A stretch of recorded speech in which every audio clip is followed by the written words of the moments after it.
मनु शतरूपा की तीनों कन्याओं के वंश का वर्णन सुनाया। कहते हैं कि उनके जो एक पुत्र हैं उत्तानपाद,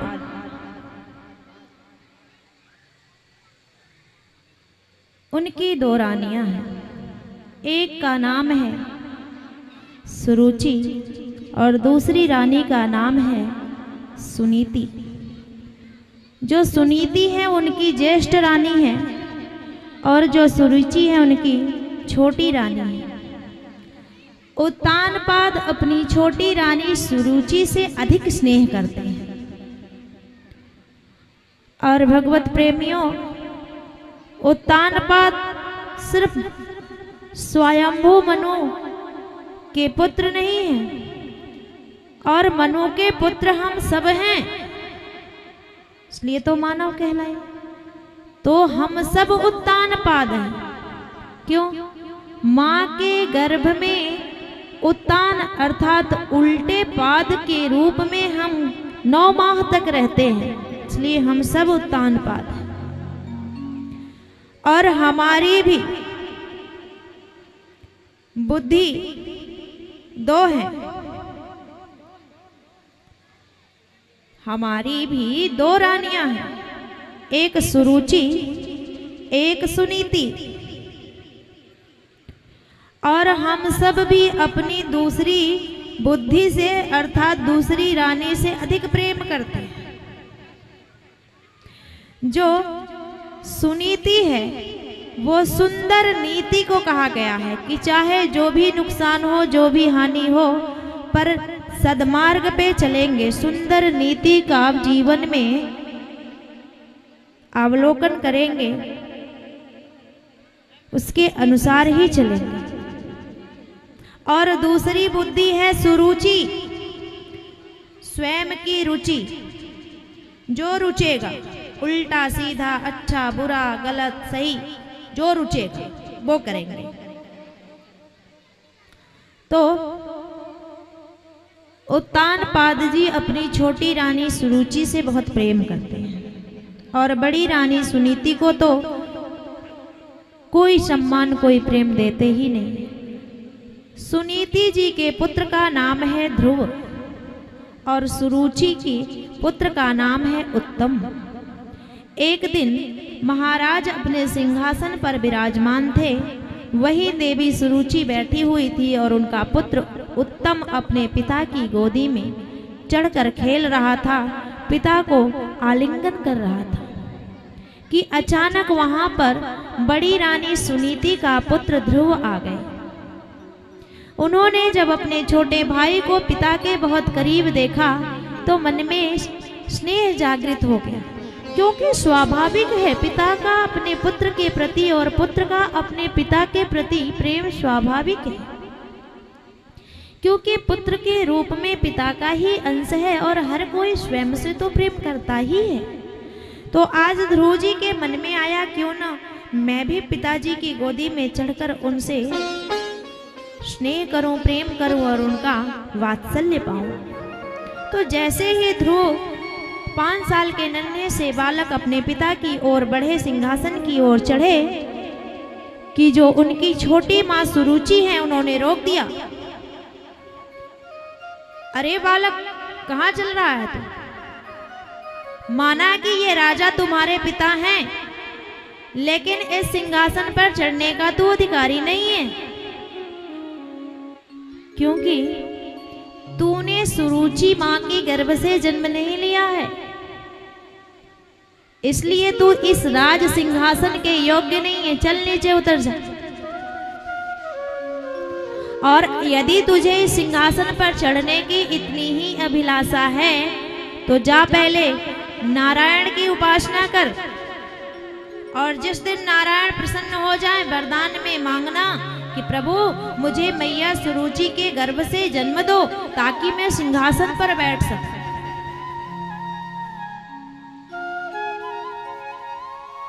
ये जो सुरुचि है हमारे भीतर, वो हमें भी ऐसे ही बुद्धि देती रहती है कि हमें ये व्यक्ति नहीं पसंद है, इस व्यक्ति से हमें ईर्ष्या है तो हम उससे नफरत करेंगे, द्वेष करेंगे,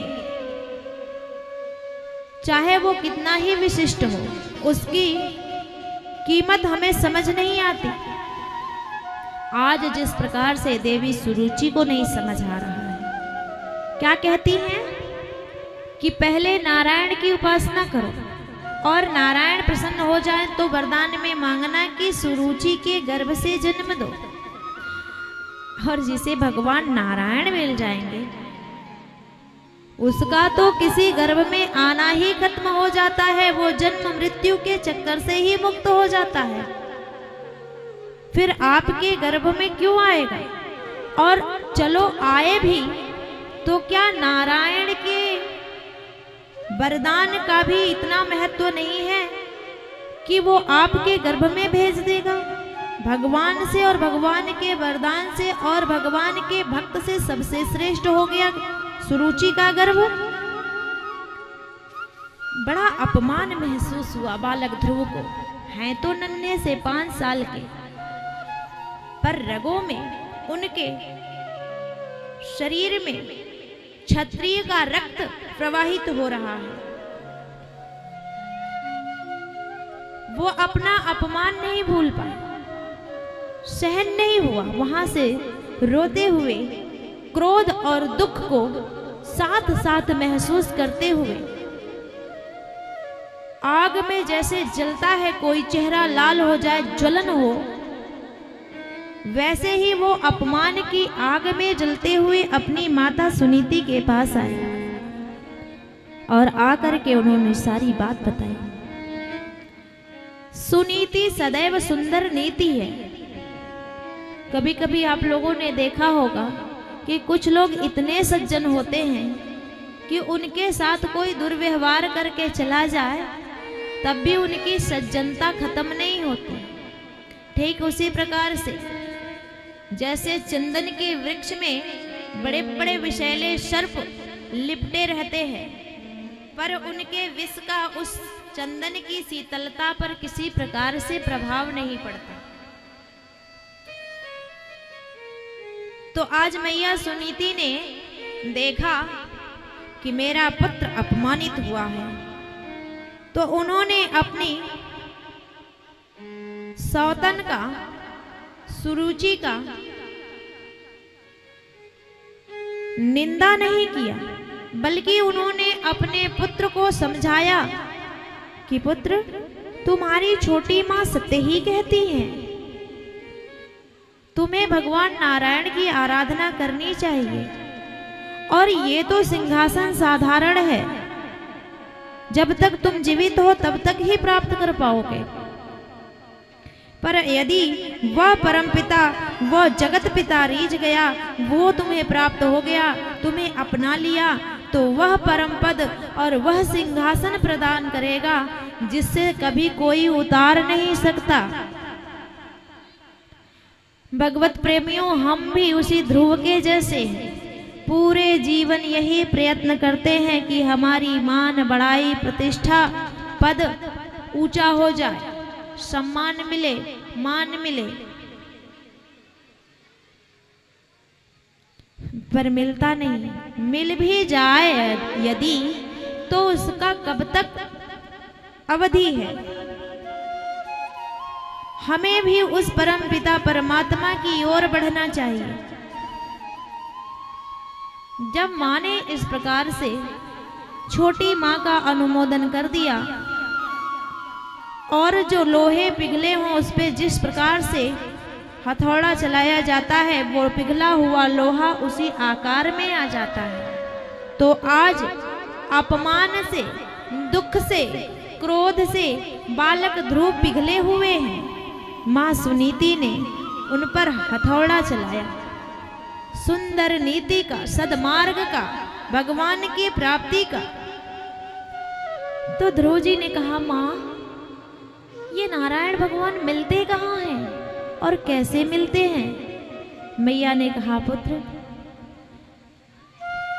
उनके स्वरूप का ध्यान करने से मिलते हैं, और वो जंगलों में मिलते हैं, घर परिवार से अलग होकर मिलते हैं।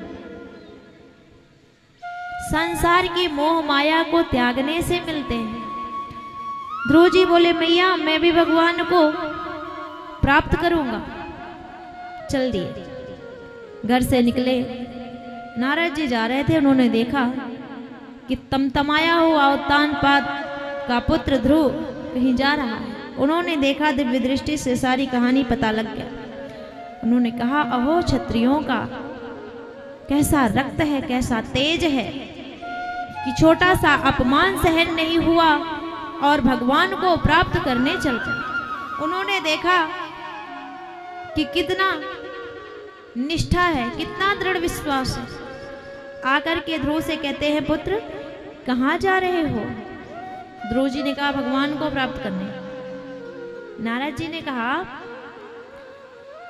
जंगल में तुम्हारे जैसे छोटे छोटे बच्चे नहीं जाते, वहां नरभक्षी जानवर रहते हैं, मरने से डर नहीं लगता? ध्रुव जी बोले नहीं लगता। नारद जी ने कहा भगवान बड़ी तपस्या करने से मिलते हैं और जंगलों में जाने से नहीं, भाव से मिलते हैं। ध्रुव जी ने कहा भाव है तभी तो जा रहा हो। नारद जी समझ गए पक्का चेला है और उन्होंने ओम नमो भगवते वासुदेवाय, भगवान नारायण का जो द्वादशाक्षर मंत्र है उसे प्रदान कर दिया। लो पुत्र इस मंत्र का जप करना और कैसे कैसे करना है, मधुपुरी को चले जाओ, वहां जाकर के तपस्या। गुरु मुख हो गए। कोई भी तपस्या, कोई भी पूजा भगवान तभी स्वीकार करते हैं, तभी सफल होता है जब हम गुरुमुख हो जाए। तो आप लोगों को भी ये समझना चाहिए कि इस सभा पंडाल में बैठे हुए जो भी अभी तक गुरु नहीं बनाए हैं वो गुरु अवश्य धारण करें। निगुरा के हाथ से कभी भी कोई देवी देवता भगवान कोई भी भोग लेते नहीं है। और तो छोड़ो, भागवत कथा भी श्रवण करने का अधिकार उन्हीं को है जिनके जीवन में गुरु हैं। इसलिए सबसे पहले गुरु ढूंढो और ऐसे नहीं किसी को भी गुरु बना लो जिनको सिर्फ ये चाहिए दक्षिणा के रूप में, सच्चा गुरु। तो आज ध्रुव जी गुरुमुख होकर गुरु मंत्र लेकर के चल दिए। मधुपुरी में जाकर के उन्होंने तपस्या आरंभ कर दिया। 1 महीने तक कैथ और वेर के फल को खा करके उन्होंने तपस्या आरंभ किया। फिर अगला महीना शुरू हुआ तो घास खा करके तपस्या करने लगे। 3 दिन के बाद फिर तीसरा महीना शुरू हुआ तो अब जल पी करके 6 दिन पर जल पीते हैं, तपस्या आरंभ कर दी। चौथा महीना जब आरंभ हुआ तो जल पीना भी छोड़ दिए। वायु पी करके 9 दिन पर एक बार वायु पीते हैं, हवा, तपस्या कर रहे हैं। 5वां महीना जब चढ़ा तो जो हवा पी रहे थे अर्थात श्वास ले रहे थे वो भी बंद कर दिए, क्योंकि अपनी आत्मा को समस्त सृष्टि में समाहित कर दिए और समस्त सृष्टि को अपने भीतर खींच लिए, श्वासों को अवरुद्ध कर लिया और दाहिने पैर के अंगूठे के बल पर खड़े होकर के भगवान नारायण की आराधना करने लगे। पृथ्वी डगमग डगमग करने लगी। जब उन्होंने समस्त वायुमंडल की श्वासों को अवरुद्ध कर लिया, अपने भीतर खींच लिया, तो चराचर के जो भी प्राणी थे, जलचर नभचर थरचर, जो भी जितने भी जीव थे, पशु पक्षी जानवर मनुष्य देवता नाग किन्नर यक्ष गंधर्व, सबकी श्वासें अवरुद्ध हो गई। देवता भागे भागे क्षीर सागर की ओर गए। नारायण नारायण रक्षा कीजिए, ये कौन ऐसा पैदा हो गया जिसने सबकी श्वासें ही खींच ली। भगवान नारायण ने कहा कोई और नहीं है, मेरा भक्त है, मेरा भक्त। और देवताओं ने कहा प्रभु आपका भक्त है तो उससे रक्षा करवाओ, अगर कुछ पल की देरी हुई तो प्रलय में अब देरी नहीं समझो। भगवान दौड़ पड़े, गरुड़ जी का भी प्रतीक्षा नहीं किया, पीतांबर धारण करने का भी याद नहीं रहा, पादुका पहनने की भी याद नहीं रही, चल पड़े। और कहा जाता है कि आज भगवान अपने भक्त को दर्शन देने नहीं जा रहे हैं, प्यारे से नन्हे से ध्रुव को, अपने भक्त को अपना दर्शन देने नहीं बल्कि उनका दर्शन करने जा रहे हैं। भगवान नारायण आकर के ध्रुव के सामने खड़े हो गए, पर ध्रुव आंखें ही नहीं खोलते। भगवान ने सोचा मैं सामने खड़ा हूं और मेरा भक्त आंख खोलकर मुझे देखता भी नहीं, तो उन्हें पता लगा कि जो मेरी छवि इसके भीतर बैठी हुई है उसी में इसका ध्यान लगा हुआ। भगवान नारायण ने ध्रुव के भीतर जो छवि थी उसको खींच ली, और जैसे ही भीतर से नारायण की छवि गायब हुई, ध्रुव जी अकुला करके आंखें खोल दिए, और जैसे ही आंखें खोले तो जो भीतर छवि थी वो सामने प्रत्यक्ष रूप से दिखाई दिया।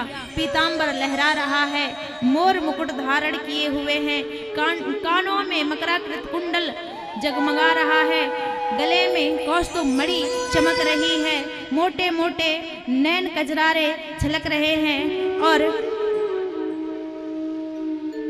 होठों पे मंद मंद मुस्कान है।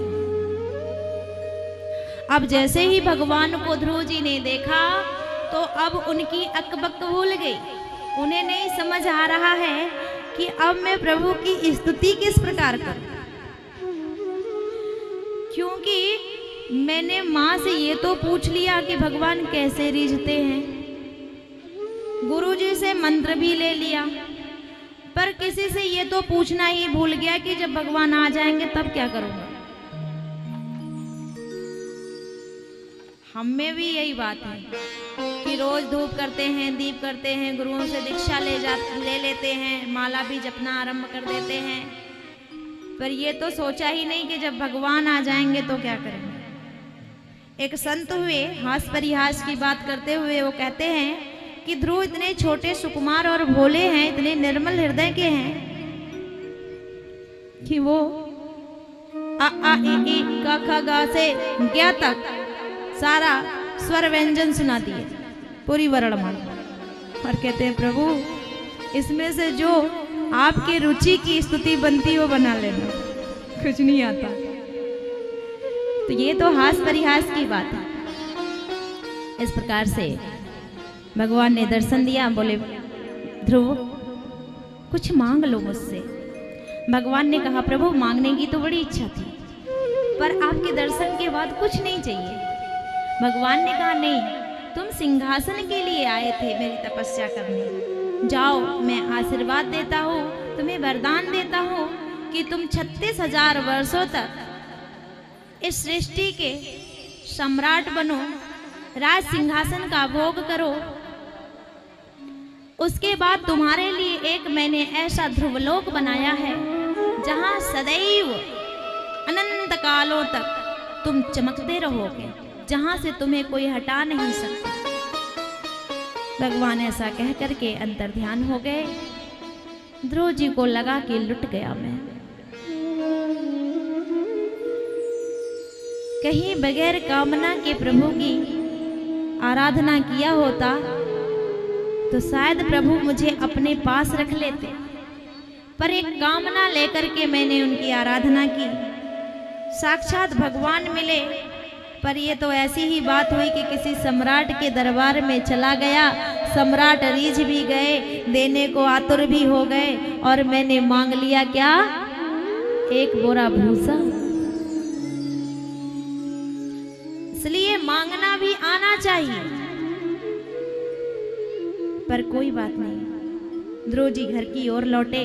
जैसे ही उत्तानपाद की नगर में यह खबर पहुंची कि नारायण की तपस्या करके, उनका दर्शन करके, वरदान प्राप्त करके बालक ध्रुव आ रहे हैं, तो आज पूरा नगर दुल्हन की तरह सजाया गया।